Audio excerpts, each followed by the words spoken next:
اور پیارے حبیب صلی اللہ علیہ وسلم نے اپنی امت کو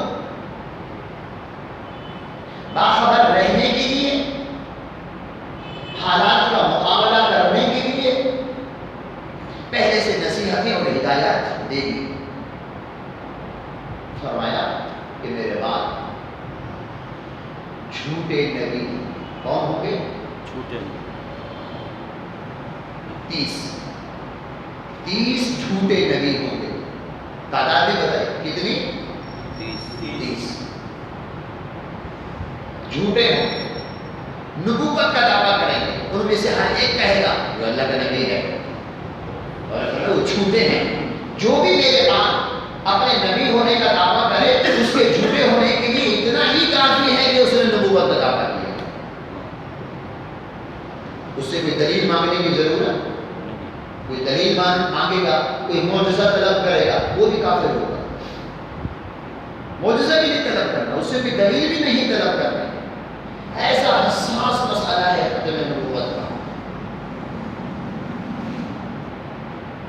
عقیدہ ختم نبوت کا تحفظ سب سے پہلے اللہ تعالیٰ نے فرمایا. یہ بہت بڑا منصب ہے، مقام ہے. خاتم النبیین، تاجدار ختم نبوت. اللہ تعالیٰ نے ختم نبوت کا تاج اپنے محبوب کے سر سجایا ہے. سب نبیوں میں خاتم النبیین ہمارے پیارے نبی صلی اللہ علیہ وسلم ہیں. صرف ہمارے نبی ہی نہیں، سب نبیوں کے نبی ہیں، سب رسولوں کے رسول ہیں. تمام نبیوں کے امام ہیں، امام النبیین ہیں، امام الانبیاء ہیں، خاتم الانبیاء ہیں. خصائص کبریٰ میں ابھی میں مطالعہ کر رہا تھا، امام جلال الدین سیوطی رحمۃ اللہ علیہ کی کتاب ہے. فرمایا بین کتفی آدم مکتوب لا الہ الا اللہ محمد رسول اللہ و خاتم النبیین. سبحان اللہ. حدیث پاک میں آیا ہے کہ سیدنا آدم علیہ السلام کے دونوں کندھوں کے درمیان پس پشت لکھا ہوا تھا، مکتوب لکھا ہوا تھا. کیا لکھا ہوا تھا؟ سبحان اللہ. آدم علیہ السلام دنیا میں آنے کے اعتبار سے پہلے نبی ہیں، سب انسانوں کے باپ ہیں، تمام انسانوں کی اثر ہے، تمام بشریت کی جڑ ہے. آپ کے دونوں کندھوں کے درمیان لکھا ہوا تھا. کیا لکھا ہوا تھا؟ لا الہ الا اللہ محمد رسول اللہ و خاتم النبیین. سبحان اللہ. سبحان اللہ. پورا کلمہ طیبہ اور ساتھ ساتھ خاتم النبیین، اللہ کے سوا کوئی سچا معبود نہیں. محمد صلی اللہ علیہ وسلم اللہ کے سچے رسول ہیں. وہ خاتم النبیین، تمام نبیوں میں آخری نبی ہیں. یہ لکھا ہوا تھا آدم علیہ السلام کے دونوں کندھوں کے درمیان. سبحان اللہ. ایک اور حدیث پاک میں آتا ہے کہ آدم علیہ السلام ابھی مٹی اور پانی کے درمیان تھے، ان کا جسد خاکی تیار نہیں ہوا تھا. میں اس وقت بھی نبی تھا اور خاتم النبیین تھا. یعنی منصب نبوت اللہ نے مجھے عطا فرمایا تھا اور میں اس وقت بھی اللہ کے ہاں خاتم النبیین تھا. انی عند اللہ مکتوب خاتم النبیین. اور کما قال النبی صلی اللہ علیہ وسلم. بڑا حساس عقیدہ ہے یہ. اللہ اکبر. حضور قدوس صلی اللہ علیہ وسلم نے اپنی ظاہری حیات طیبہ کے آخری ایام میں جھوٹا مدعی نبوت اسود عنسی یمن کے اندر اس نے نبوت کا دعویٰ کر دیا. اس کی سرکوبی کے لیے حضور قدوس صلی اللہ علیہ وسلم نے اپنے صحابہ کو بھیجا اور اس عقیدہ ختم نبوت کے منکر کا سر قلم کر کے حضور قدوس کی بارگاہ میں لایا. یہ خود رسول اللہ صلی اللہ علیہ وسلم نے اہتمام فرمایا اس کا عقیدہ ختم نبوت کا تحفظ. آگے بڑھیے. سیدنا ابوبکر صدیق رضی اللہ تعالی عنہ، آپ کی خلافت کا زمانہ ہے. مسیلمہ کذاب، مسیلمہ اس کا نام تھا۔ کذاب اس لیے کہتے ہیں کہ سب سے بڑا جھوٹ بولا اس نے۔ کیا کہ اپنے نبی ہونے کا دعویٰ کر دیا، سب سے بڑا جھوٹ اپنے نبی ہونے کا دعویٰ کیا۔ اس مسیلمہ کذاب کی سرکوبی کے لیے سیدنا ابو بکر صدیق رضی اللہ تعالی عنہ خلیفۃ المسلمین ہیں، خلیفہ اول بلا فصل، خلیفہ اول بلا فصل کون ہیں؟ سیدنا ابو بکر صدیق رضی اللہ تعالی عنہ۔ سیف اللہ حضرت خالد ابن ولید کی سرپرستی میں، آپ کی سپہ سالاری میں سیدنا ابو بکر صدیق نے صحابہ کرام کا ایک لشکر جنرال تیار فرمایا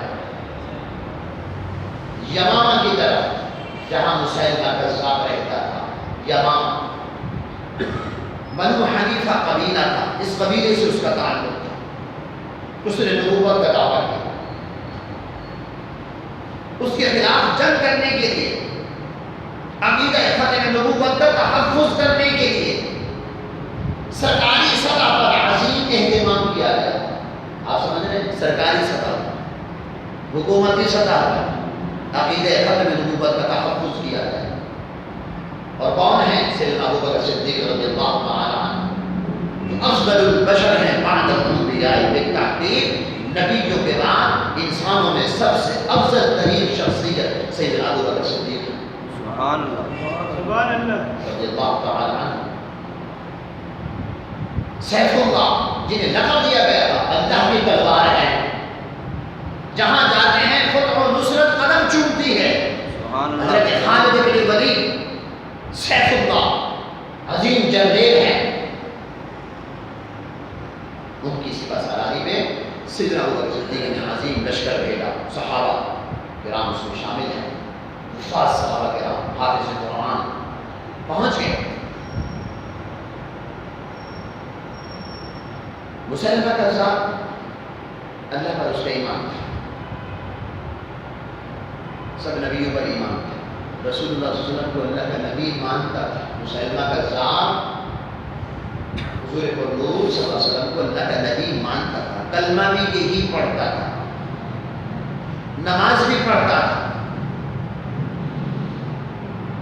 اذان بھی ہوتی تھی، اذان میں کہ اشہد ان محمد رسول اللہ کہا جاتا تھا۔ یہ سب باتیں گہرائی میں جا کر آپ کی توجہ اس لیے منظور کرا رہا ہوں کہ موجودہ حالات میں بڑے بڑے فتنے اٹھتے ہیں۔ لوگ خواہ خواہ میں کہتے ہیں ارے جناب وہ تو نماز بھی پڑھتے ہیں، وہ تو یہ بھی کرتے ہیں، وہ تو یہ بھی کرتے ہیں، وہ تو کلمہ بھی پڑھتے ہیں، وہ تو رسول اللہ صلی اللہ علیہ وسلم کو اللہ کا نبی بھی مانتے ہیں۔ دیکھیے صحابہ کی کیا شان ہے، صحابہ سے بڑھ کر کوئی متقی پرہیزگار نہیں ہو سکتا۔ غیر صحابی اللہ کا ولی ہو، غوث ہو، قطب ہو، ابدال ہو، مقام صحابیت کو نہیں پہنچ سکتے۔ تو صحابہ کرام نے، سیدنا ابو بکر صدیق رضی اللہ تعالی عنہ نے مسیلمہ کذاب کے کلمہ پڑھنے کو نہیں دیکھا،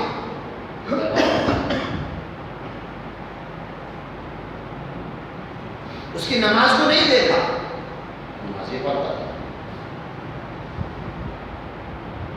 اذان جو ہوتی تھی اس میں رسول اللہ صلی اللہ علیہ وسلم کا نام نامی اس میں گرامی دیا جاتا ہے، اشہد ان محمد رسول اللہ، نہیں دیکھا اس کو، مشاورت نہیں کی کسی سے۔ سب ایمانیات ہیں، لیکن اس نے نبوت کا دعویٰ کیا ہے، بس اس کا یہ دعویٰ، نبوت کا یہ جھوٹا دعویٰ اس کے جھوٹے ہونے کے لیے، اس کے خارج از ایمان ہونے کے لیے کافی تھا۔ کچھ نہیں پوچھا، کسی چیز کو نہیں دیکھا، لشکر بھیجا، باقاعدہ جنگ ہوئی، باقاعدہ جنگ ہوئی، آگے سے پوری بھی تیاری کر رکھی تھی، باقاعدہ جنگ ہوئی۔ جس طرح کفار مشرکین سے جنگ ہوتی ہے، یہ جنگ کس لیے ہو رہی تھی؟ مالی مفادات کے لیے نہیں، یہ جہاد، عظیم جہاد، دین اسلام کی سربلندی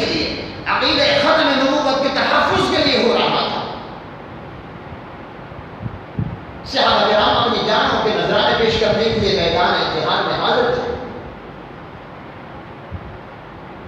باقاعدہ جنگ. تو بالآخر مسیلمہ کذاب واصل جہنم ہوا.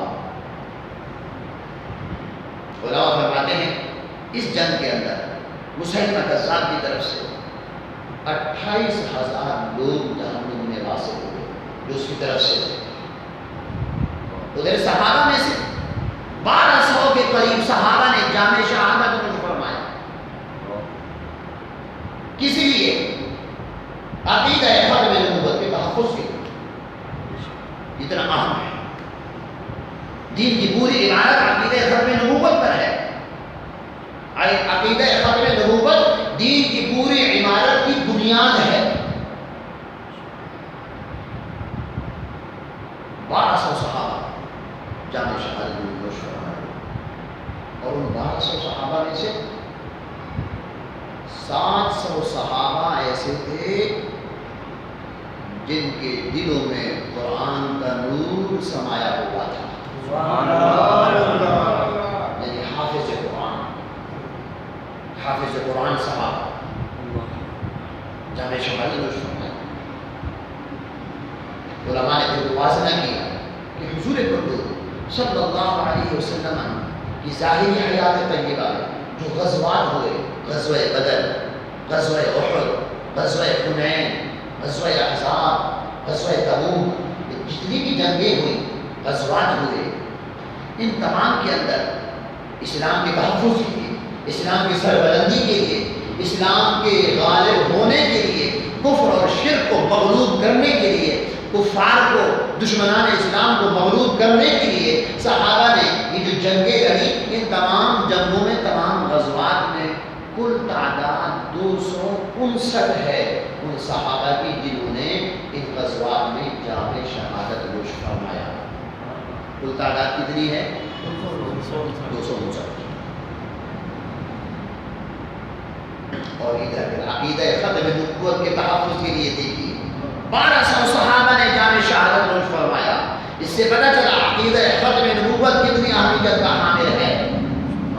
صحابہ نے اپنی جانیں قربان کر دی ہیں عقیدہ ختم نبوت کے تحفظ کے لیے. اور بالآخر اللہ تعالیٰ نے کامیابی عطا فرمائی. سبحان اللہ.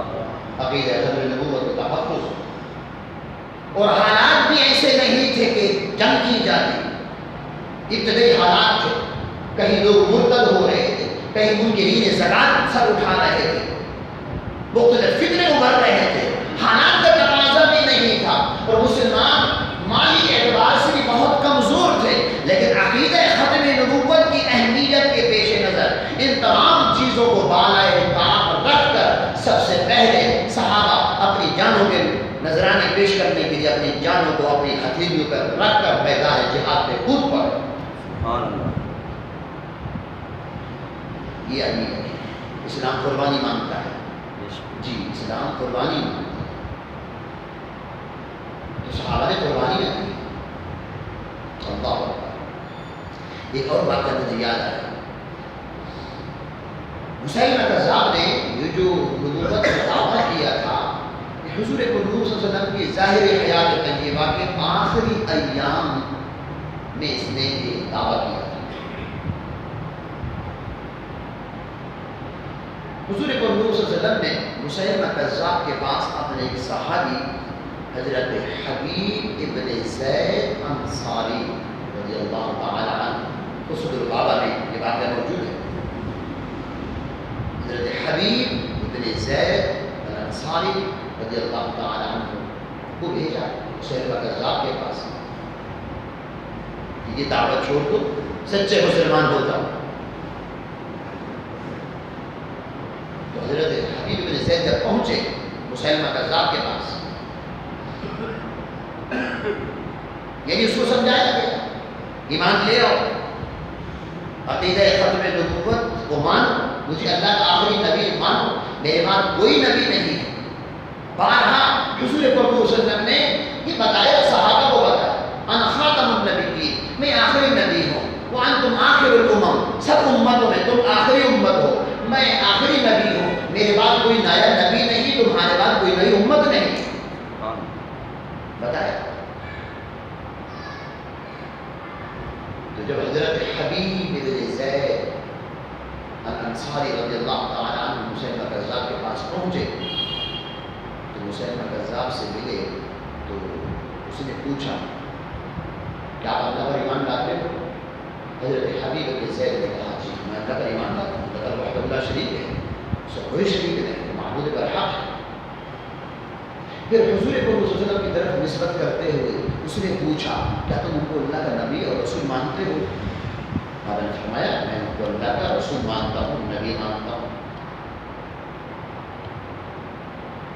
پھر اس نے کہا کیا مجھے بھی اللہ کا رسول اور نبی مانتے ہو؟ حضرت حبیب بن زید نے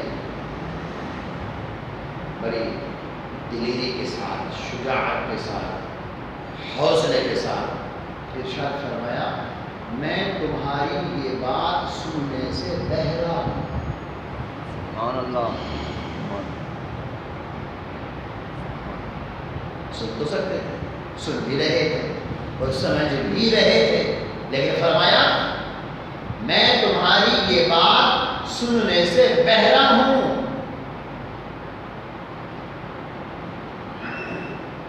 کہ تمہاری یہ بات اس قابل نہیں کہ سنی جائے،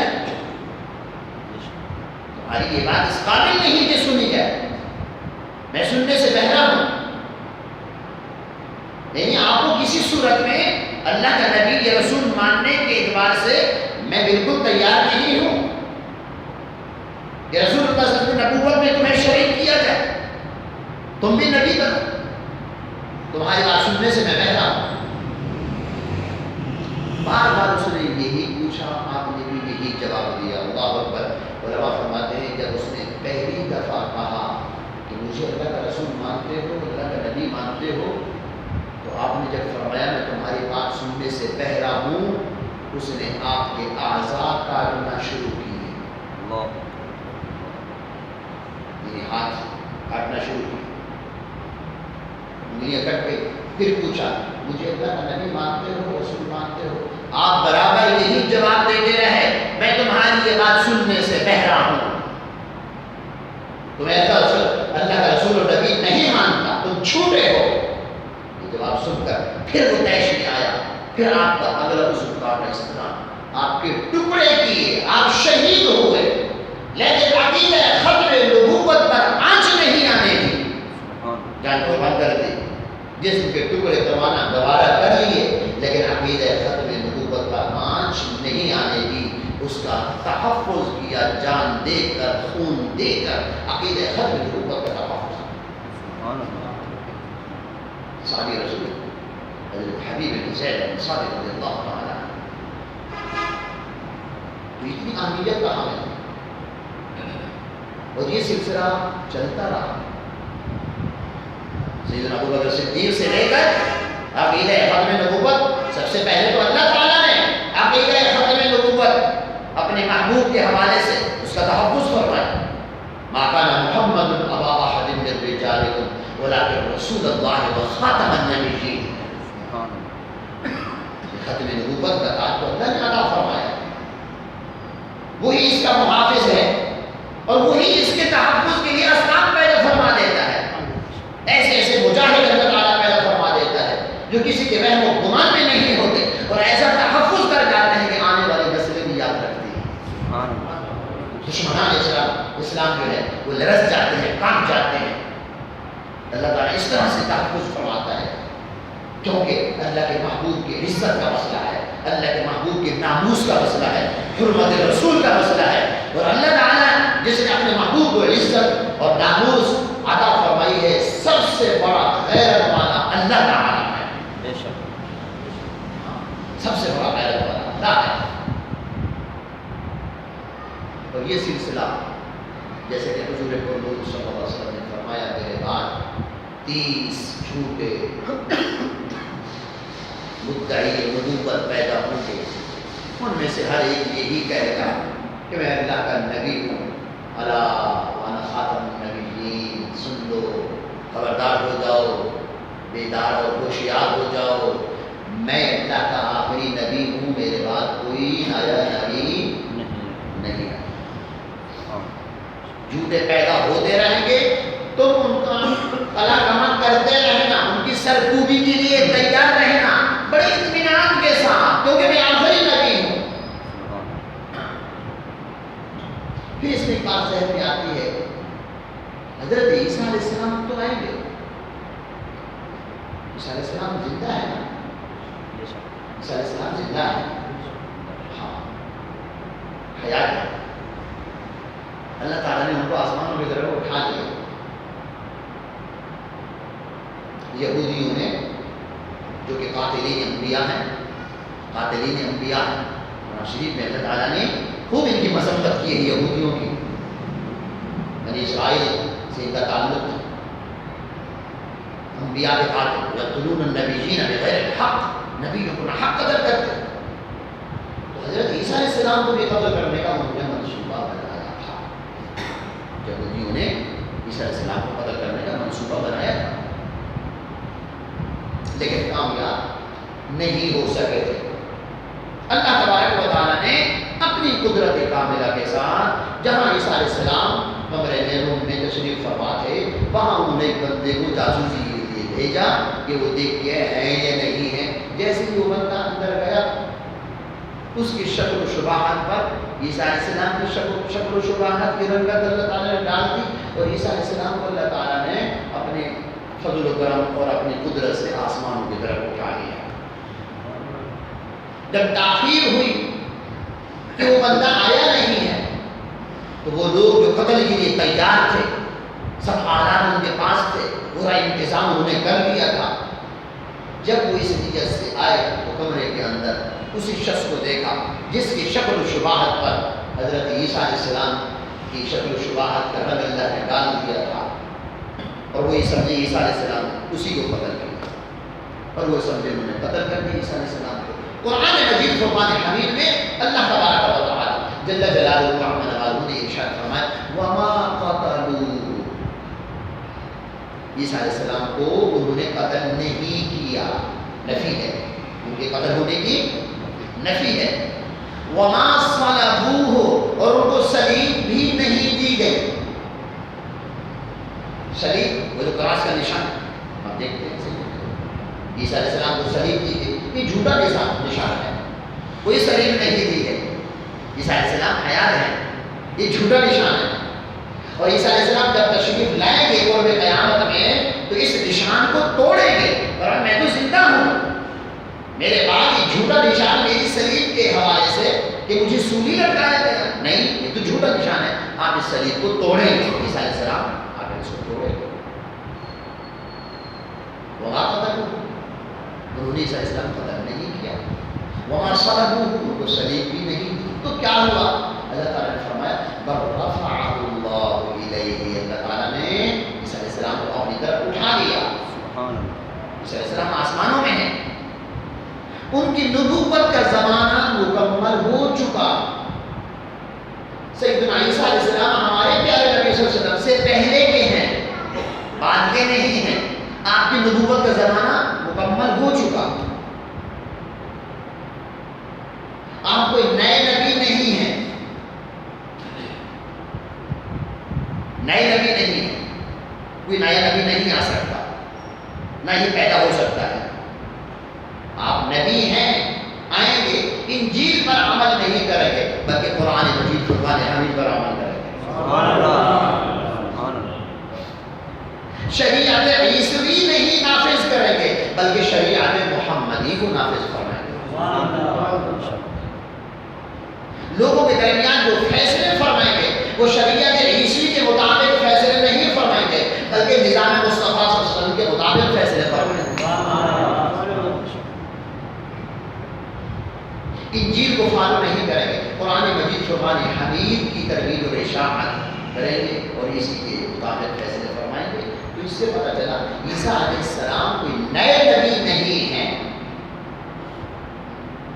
وہ رسول اللہ صلی اللہ علیہ وسلم کے امتی ہیں، ہر نبی رسول اللہ صلی اللہ علیہ وسلم کا امتی ہے، کیونکہ اللہ تعالیٰ نے عالم ارواح میں سب نبیوں سے اپنے محبوب پر ایمان لانے کا پختہ وعدہ لیا ہے، میثاق لیا ہے، قرآن میں اس کا ذکر ہے۔ تو ہر نبی پر لازم ہے کہ وہ رسول اللہ صلی اللہ علیہ وسلم کو اللہ کا سچا نبی مانے، ایمان لے آئے. ہر نبی پر لازم ہے، ہر نبی رسول اللہ صلی اللہ علیہ وسلم کا امتی ہے. رسول اللہ صلی اللہ علیہ وسلم ہر نبی کے نبی ہیں، امام الانبیاء. تو عیسیٰ علیہ السلام کے بارے میں فرمایا کیا شان ہوگی قرب قیامت میں جب عیسیٰ علیہ السلام تشریف لائیں گے. ملک شام میں مشرق مینارہ جامع مسجد دمشق، وہاں حضرت امام مہدی نماز کا اہتمام فرما رہے ہوں گے. سب بندی ہو رہی ہوگی، تکبیر کہیں جا چکی ہوگی اور امام قریب ہوں گے کہ اللہ اکبر کہہ دیں. اتنے میں حضرت عیسیٰ علیہ السلام فرشتوں کے جھرمٹ میں زمین پر اتریں گے. یہ بتایا ہے ہمارے پیارے نبی صلی اللہ علیہ وسلم نے، سب بتایا ہے. اور نازل ہوں گے حضرت امام مہدی فرمائیں گے سیدنا عیسیٰ علیہ السلام سے آئیے حضرت، پہچان لیں گے کہ حضرت عیسیٰ علیہ السلام ہے. آئیے حضرت مصلی امامت پر، آپ اللہ کے نبی ہیں، ہم تو پھر بھی امتی ہیں، آپ اللہ کے نبی ہیں، مصلی امامت پر تشریف لائیے، نماز پڑھائیے. فرمائیں کیا شان ہوگی. امام حضرت امام مہدی عیسیٰ علیہ السلام سے امامت کے لیے درخواست کر رہے ہوں گے. عیسیٰ علیہ السلام فرمائیں گے نہیں، آپ امامت کیجیے، میں آپ کی امامت میں، آپ کی اقتداء میں آپ کا مقتدی بن کر آپ کے پیچھے نماز پڑھوں گا. تو آقا دو عالم صلی اللہ علیہ وسلم نے فرمایا کیا شان ہوگی جب امام میری امت کا ہوگا اور عیسیٰ علیہ السلام پیچھے آ کر ان کی نماز پڑھائے گا. کیا شان ہوگی. یہ بتایا کیا شان ہوگی. شان کس کی ہے؟ یہ شان اصل میں اللہ کے پیارے نبی صلی اللہ علیہ وسلم کی شان ہے کہ آپ کی امت کا امام ہمارا مہدی وہ مصلی پر ہیں، اللہ کے نبی حضرت سیدنا عیسیٰ علیہ السلام برگزیدہ نبی، وہ ان کے پیچھے نماز پڑھ رہے ہیں. یہ رسول اللہ صلی اللہ علیہ وسلم کی عزت ہے، حرمت ہے، کیا شان ہے. تو آ کر دجال کو قتل کریں گے. یہ سب باتیں رسول اللہ صلی اللہ علیہ وسلم نے بتا دی ہیں. دجال کو قتل کریں گے. مکہ شریف اور مدینہ شریف میں دجال نہیں آ سکے گا، پوری دنیا میں گھومے گا، فتنے بابا کرے گا. اس کی ایک دوزخ بھی ہوگی، جنت بھی اس نے اپنی بنائی ہوگی، باغات ہوں گے. حقیقت میں جو اس کی جنت ہوگی وہ دوزخ ہے، آگ ہوگی جس کو اس نے باغ بنا رکھا ہوگا، حقیقت میں وہ آگ ہوگی. بڑا فتنہ ہے. ہر نبی نے دجال کے فتنے سے اپنا بھی پناہ مانگی ہے، ہر نبی نے. اور وہ کانا ہوگا، کانا، اس کی سیدھی آنکھ کانی ہوگی اور اس کے ماتھے پہ لکھا ہوگا کافر. مومن پڑھ لے گا، کافر نہیں پڑھ سکے گا. ایمان والے کو پتہ چل جائے گا یہ دجال ہے، پوری دنیا کا چکر لگائے گا. زمین سے کہے گا سبزہ ہوگا، زمین سبزہ اگانا شروع کر دے گی. بارش کے بارے میں کہے گا بارش برسنا شروع ہو جائے گی. بہت بڑا فتنہ ہوگا، آزمائش ہوگی. عیسیٰ علیہ السلام جب تشریف لائیں گے، دجال جو ہے وہ عیسیٰ علیہ السلام کو دیکھ کر بھاگے گا اور عیسیٰ علیہ السلام کی سانس کا ایسا اثر ہوگا جہاں تک آپ کی سانس کام کرے گی وہ اس کو سون سون کر ایسے گھلتا رہے گا جیسے پانی میں نمک گھلتا ہے. پھر آپ عیسیٰ علیہ السلام دجال کو قتل کریں گے اور صلیب کو توڑیں گے. عیسیٰ علیہ السلام شادی فرمائیں گے، آپ کی اولاد ہوگی، بالآخر آپ کی وفات ہوگی. کل نفس ذائقۃ الموت، یہ اللہ کا قانون ہے، اللہ کے ماں سوا برداری ہوگا. بالآخر عیسیٰ علیہ السلام میری قبر انور کے ساتھ میرے روضہ اطہر میں میرے ساتھ دفنائے جائیں گے. قیامت کے دن ہم ساتھ ہی اٹھیں گے. پوری ڈیٹیل رسول اللہ صلی اللہ علیہ وسلم نے بیان فرمائی. عیسیٰ علیہ السلام کا تشریف لانا آپ کے ختم نبوت کے خلاف نہیں ہے، بلکہ عیسیٰ علیہ السلام کو آ کر رسول اللہ صلی اللہ علیہ وسلم کی ختم نبوت ہونے کی مزید تصدیق فرمائیں گے. تصدیق فرمائیں گے. تو عقیدہ ختم نبوت کا تحفظ اللہ تعالیٰ خود رسول اللہ صلی اللہ علیہ وسلم سیدنا ابو بکر صدیق سے لے کر 1953 کی تحریک ختم نبوت تک مسلسل علماء مسلمان کرتے رہے.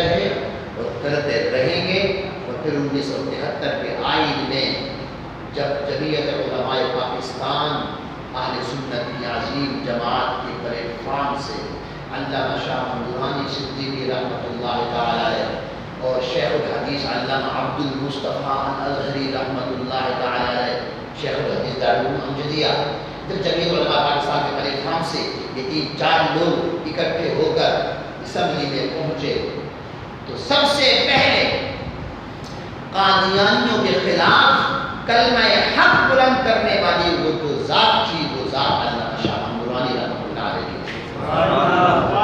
ان کے ساتھ انہوں نے کلمہ حق بلند کیا، اور پھر اسلامی شیخوں کے حوالے سے بات چیت شروع ہوئی۔ مسلمان کی تعریف ہونی چاہیے، مسلمان کس کو کہتے ہیں، حالانکہ سب کو پتا تھا مسلمان کس کو کہتے ہیں، لیکن چونکہ اسمبلی کے اندر وہاں جا کر قانون سازی کرنی تھی، اس حوالے سے یہ مسئلہ اٹھایا گیا۔ قادیانیوں کا بڑا مسئلہ تھا، جنہوں نے مشرقی پاکستان کو الگ کرانے میں کلیدی کردار ادا کیا، یہ آپ کے علم میں ہونا چاہیے۔ ایسے حالات پیدا کر دیے گئے، ایم این ظفر اللہ جو وزیر خارجہ تھا اس وقت، انہوں نے ایسے حالات پیدا کیے، پاکستان کے ٹکڑے کیے۔ یہ پاکستان کے دشمن ہیں، پاکستان کے دشمن ہیں، اسلام کے دشمن ہیں، ایسے حالات انہوں نے پیدا کر دیے تھے۔ مشرقی پاکستان الگ ہو گیا، جو کہ بہت بڑا سانے آتا ہے۔ علامہ شاہ درانی رحمۃ اللہ تعالی علیہ نے یہ اس مسئلے کو اٹھایا پاکستان کی قومی اسمبلی میں۔ تو مسلمان کی تعریف ہونی چاہیے، کہا گیا کہ مسلمان کی جامع تعریف پر تو کوئی متفق نہیں ہوگا، چیلنج کیا گیا۔ آپ نے فرمایا میں اس چیلنج کو قبول کرتا ہوں کہ مسلمان کی ایسی تعریف پیش کی جائے گی کہ سب اس پر متفق ہو جائیں گے، کسی کو مسلمان کی اس تعریف پر کسی قسم کا کوئی اعتراض نہیں ہوگا، میں اس چیلنج کو قبول کرتا ہوں۔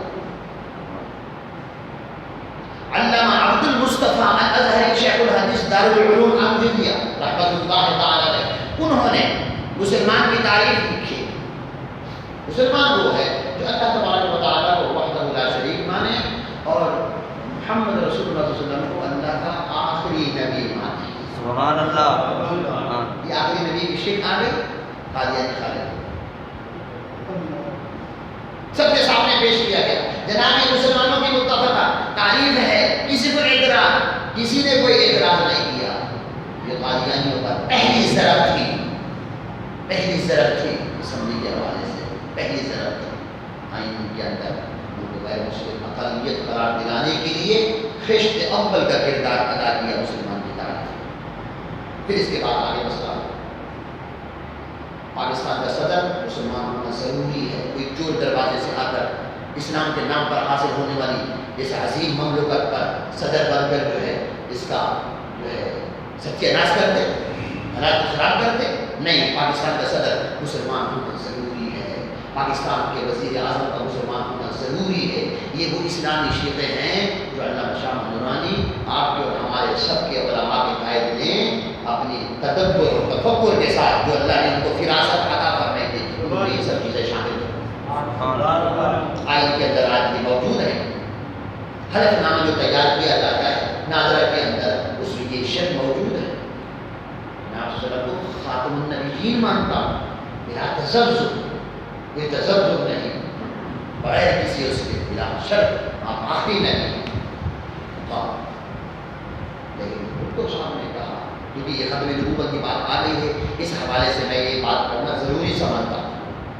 ختم نبوت کے حوالے سے ہمارے اکابرین نے کیا کردار ادا کیا، وہ کس طرح کی کاوشیں کی، وہ تو سیدنا ابوبکر صدیق کے زمانے سے کی بات تھی، وہ تو صحابہ تھے جنہوں نے جام شہادت نوش فرمایا، اپنی جانوں کے نذرانے پیش کیے، خون کی ندیاں بہہ کے عقیدہ ختم نبوت کے تحفظ کے لیے اللہ، اور ہمارے اکابرین نے کیا کردار ادا کیا۔ اس سے پہلے جو تحریری طور پر مقابلہ ہوتا رہا، بتاتے رہے مسلمانوں کے عقیدہ ختم نبوت کا علماء تحفظ فرماتے رہے، امام ربانی مجدد الفسانی اعلیٰ حضرت امام اہل سنت رحمۃ اللہ تعالی دیگر علماء، لیکن قانونی طور پر آئینی طور پر پاکستان کی قومی اسمبلی میں یہ پورا صحرا علامہ شاہ درانی کے حصہ ہے، سبحان اللہ، یہ حصہ ہے۔ مسئلہ ہوا، بھٹو صاحب نے کہا مولانا صاحب آپ اسمبلی کے اندر یہ مذہبی مسئلہ لے کر آئے ہیں، یہ تو دارالعلوم کا مسئلہ ہے، مفتیوں کا مسئلہ ہے، وہ فتویٰ دیں کون کیا ہے کیا نہیں ہے، یہ حکومت کے لیے اسمبلی ہے، یہاں قانون سازی ہوتی ہے۔ آپ نے بڑے حوصلے کے ساتھ فرمایا ڈاکٹر صاحب، مدارس میں اور علماء کے درمیان، عوام کے درمیان یہ فیصلہ ہو چکا ہے، ابھی اسمبلی باقی ہے جہاں فیصلہ کرنا ہے۔ سبحان اللہ۔ اور پھر باقاعدہ بحث و مباحثہ کے لیے مرزا ناصر کو بلایا گیا، اس نے کہا میں مباحثہ کروں گا، مناظرہ ہوگا باقاعدہ۔ علامہ شاہ درانی رحمۃ اللہ نے فرمایا ویلکم، ہم اس کے ساتھ مناظرہ کرنے کے لیے تیار ہیں۔ بیچ میں ترجمان رکھا گیا، بزرگ جانتے ہیں، جو بڑی عمر کے ہیں جانتے ہیں سب معاملات، 70 کی گئے باقاعدہ بیچ میں ترجمان رکھا گیا۔ تو مرزا ناصر کو ذرا کمرے میں بند کر کے شیشے والے میں بٹھایا گیا، جو کچھ وہ کہتا تھا انگریزی میں بات کرتا تھا، اس کی بات سن کر ترجمہ کر کے پھر ادھر جو علماء بیٹھتے، علامہ شاہ درانی دیگر لوگ، ان کو بتایا گیا اس کا یہ سوال ہے، یہ اعتراض ہے، آپ پھر انگریزی کے اندر اس کے سوال کا جواب دیتے۔ یہ سلسلہ بحث و مباحثہ چلتا رہا۔ جب وہ تنگ آ گیا، اس نے کہا میں فرانسیسی میں بات کرنا چاہتا ہوں۔ مطلب یہ ہوگا انگریزی تو چلو جانتے ہیں، فرانسیسی کوئی نہیں جانتا ہوگا، خود لاجواب ہو جائے گی، میری جان بچ جائے گی۔ جب اس نے فرانسیسی میں بات کرنا شروع کی اور سب اسمبلی کے اندر جتنے بھی لوگ تھے وہ سب دیکھ رہے تھے کہ یہ فرانسیسی شروع کر دی، کسی کی سمجھ میں نہیں آ رہی، لیکن علامہ شاہ درانی رحمۃ اللہ تعالی علیہ کو اللہ تبارک و تعالی نے دینی دنیاوی تمام علوم سے مالا مال فرمایا تھا۔ ادھر وہ فرانسیسی میں تقریر کر رہے تھے، حضرت جو ہیں وہ انگریزی کے اندر اس فرانسیسی کا ترجمہ فرما رہے تھے۔ جیسے ہی فرانسیسی زبان میں علامہ شاہ درانی نے ان کی تقریر کا ترجمہ مکمل کیا، فوراً اٹارنی جنرل تھے، ان کا نام میرے ذہن میں نہیں ہے، بختیار صاحب تھے، بختیار صاحب، ان کو حضرت نے وہ پرچہ پیش کیا، بختیار صاحب آپ کیوں پریشان ہو رہے ہیں، یہ انگریزی کا ترجمہ میں نے کر دیا ہے، سوالات بھی ہیں ساتھ میں جوابات بھی ہیں، تو فرانسیسی زبان پر بھی اللہ تعالیٰ نے حضرت علامہ شاہ درانی کو عبور عطا فرمایا تھا، کئی زبانوں پر عبور تھا۔ جب اللہ تعالیٰ کسی بندے سے دین کا کام لینا چاہتا ہے پھر اپنے خزانوں کے دروازے کھول دیتا ہے، ہر قسم کی صلاحیت اللہ تعالیٰ اس کو عطا فرماتا ہے۔ سیدنا ابوبکر صدیق کا خون تھا، کوئی مذاق نہیں تھا، اللہ اکبر، تو انہوں نے ڈٹ کر مقابلہ کیا، بالآخر وہ لاجواب ہو گیا، ایئر کنڈیشن کے اندر اس کو پسینے چھوٹ رہے تھے، اور چشمدید گواہ ہیں اس بات کے کہ اس بند کمرے میں شیشے میں جو بالکل محبوس تھا، اوپر سے غلاظت بھرا پرندے کا ایک پر بالکل اس کے اوپر آ کر گرا، اس کی ذلت اور رسوائی کو ظاہر کرنے کے لیے۔ اس نے کہا mister Bhutto, I am disturbed, میں پریشان ہو رہا ہوں، یہ کیا ہو رہا ہے؟ اصل میں اللہ تعالیٰ کی طرف سے ذلت کا سامان تھا، وہاں گندگی کہاں، پرندے کا پر کہاں، لیکن پرندے کا پر گندگی میں بکھرا ہوا اس کے اوپر آ کر گرا، اس کی مٹی پلید ہو گئی۔ بالآخر یہ قانون قادیانی کو غیر مسلم اقلیت قرار دلانے کا قانون پاس ہو گیا۔ پورا سحر علامہ شاہ درانی رحمۃ اللہ علیہ کے سر جاتا ہے، آپ کی کاوشوں کو سلام ہے۔ اور پھر اس کے بعد اللہ اکبر، جب یہ مسئلہ چل رہا تھا، قادیانیوں کے خلاف جو قرارداد پیش کی گئی تھی، سب سے پہلے قرارداد پیش کرنے والے علامہ شاہ درانی تھے، پاکستان کی قومی اسمبلی کے فروغ پر قرارداد انہوں نے پیش کر، اس قرارداد میں لکھا تھا قادیانی، لاہوری، احمدی، مختلف ان کے گروہ تھے، تو جو لاہوری تھے انہوں نے میٹنگ کی کہ ہمارا نام آ گیا ہے، کسی طریقے سے ہم اپنے نام کو خارج کرا دیں، ہم تو ایسے ہیں، ہم تو ویسے ہیں، ہم تو اللہ کو مانتے ہیں، اللہ کے رسول کو مانتے ہیں، کلمہ پڑھتے ہیں، ہم ان کو نبی نہیں مانتے، ہم تو اس مرزے کو ہم مصلح مانتے ہیں، مصلح دین، اصلاح کرنے والا، ہم یہ کہتے ہیں۔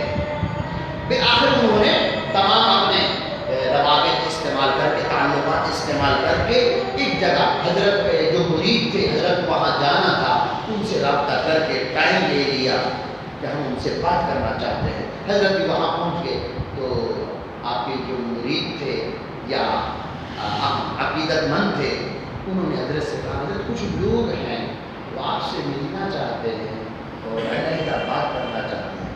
میں کوئی بات نہیں آئے بات کریں. تو وہ لوگ آگے بریف کیس ہو جانے وہ ساتھ رکھتے ہیں کیونکہ سب سے بڑا آلہ یہی ہوتا ہے. بریف کے ساتھ آگے بیٹھے بات چیت شروع کی. حضرت کو ہم چاہتے ہیں کہ آپ نے جو قرارداد پیش کی ہے اس کے اندر ہمارا نام آیا ہے لاہوری. ہم تو ایسے نہیں ہیں. ہم تو رسول اللہ صلی اللہ علیہ وسلم کو اللہ کا نبی مانتے ہیں آخری نبی مانتے ہیں.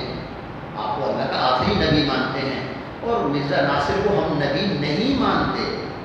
ہم تو اس کو صرف مصلح دین مانتے ہیں. بات سمجھ میں آ رہی یہی بات ہے. ہم اس کو نبی نہیں مانتے. رسول اللہ صلی اللہ علیہ وسلم کو آخری نبی مانتے ہیں. مرزا ناصر کو نبی نہیں مانتے. اس کو صرف دین کا ایک مصلح مانتے ہیں. دین کی اصلاح کرنے والا جس طرح ایک عالم دین کی شان ہوتی ہے یعنی اس کو کافر نہیں مانتے. یہ سمجھ نہیں آتا. اس کو دین کا مصلح مانتے ہیں. حضرت یہ کرام فرمائیے ہم تو ایسے ہیں بالکل ہمارا عقیدہ ختم نبوت کا بالکل صحیح اعتقاد ہے یقین ہے. اگر آپ ایسا کر دیں گے یہ بریف کیس ہے یہ آپ کی نظر ہے. اس سے 50 لاکھ تھے. کتنے تھے؟ اس زمانے کی بات ہے یہ 50 لاکھ یہ آپ کی نظر ہے. ظاہر ہے صدیقی خون تھا. فرمایا تم دیر سے پہنچے ہمارا سودا ہو چکا ہے. تم تاخیر سے پہنچے پہلے آ جاتے ہمارا سودا بازار مصطفیٰ میں ہو چکا ہے.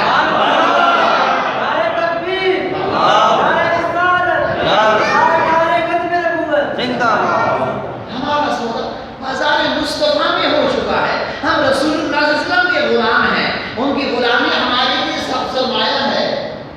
دیر سے پہنچے ہو ناراض ہوئے چلے جائے ٹھوکر لگائیے پیسوں. اس لیے ان کی طرف اس لقب کی نسبت کسی عام آدمی نے نہیں. قطب مدینہ مولانا ضیاء الدین مدنی رحمۃ اللہ تعالی علیہ قطب مدینہ آپ نے فرمایا جو حضرت امام شاہ مدنی کے دادا سسر ہیں. کون ہیں؟ قطب مدینہ مولانا ضیاء الدین مدنی رحمۃ اللہ تعالی علیہ شیخ العرب والعجم آپ کے دادا سسر ہیں. آپ نے فرمایا میرا نورانی نہ جھکنے والا نہ بکنے والا. ہاں نہ جھکنے والا بادل کے سامنے کبھی نہیں جھکے اور نہ بکنے والا. ان کو کوئی خرید ہی نہیں سکتا اس لیے کہ وہ بازار مصطفیٰ میں رسول اللہ صلی اللہ علیہ وسلم کے نام پہ بک چکے ہیں. نہ بکنے والا نہ جھکنے والا. ایسے ہمارے قابلین تھے. عقیدہ ختم نبوت کا انہوں نے تحفظ فرمایا. اور جمعیت علماء پاکستان یہ علماء اہل سنت کی اصل جماعت ہے جو 1948 میں بنی تھی. میرے بھائی و اہل سنت کے لوگوں بزرگوں نوجوانوں یاد ہونا چاہیے. اور آج بھی الحمدللہ اس مشن کو آگے بڑھانے کے لیے آپ کے صاحبزادہ شاہ محمد اویس درانی اپنی طاقت اور بساط کے مطابق حالات کے ساتھ ساتھ آپ اس مشن کو لے کے چل رہے ہیں بڑے اخلاص کے ساتھ. عقیدہ ختم نبوت بڑی اہمیت کا حامل ہے. ہمیں اس کا خود بھی ہم اس پہ قائم رہیں. اللہ تعالیٰ قائم دائم رکھے اور اس کا تحفظ بھی کرنا ہے. دشمنوں کے کڑی نظر بھی رکھنی ہے اور اس حوالے سے جیسے ہی حالات کا تقاضا ہو اس کا مقابلہ کرنا چاہیے. اللہ تعالیٰ ہم سب کو عقیدہ ختم نبوت کا قائم اور دائم رکھے. حضور صلی اللہ علیہ وسلم کی کامل محبت عطا فرمائے اور علماء اہل سنت کی اللہ تعالیٰ حفاظت فرمائے اور ہمارے اکابرین جو گزر گئے ہیں اللہ تعالیٰ ان کے درجات کو بلند فرمائے اور موجودہ اکابرین کو اپنے سابق اکابرین کے نقش قدم پر چلنے کی توفیق عطا فرمائے. آمین. وآخر دعوانا الحمدللہ رب العالمین. بسم اللہ الرحمن الرحیم. الحمدللہ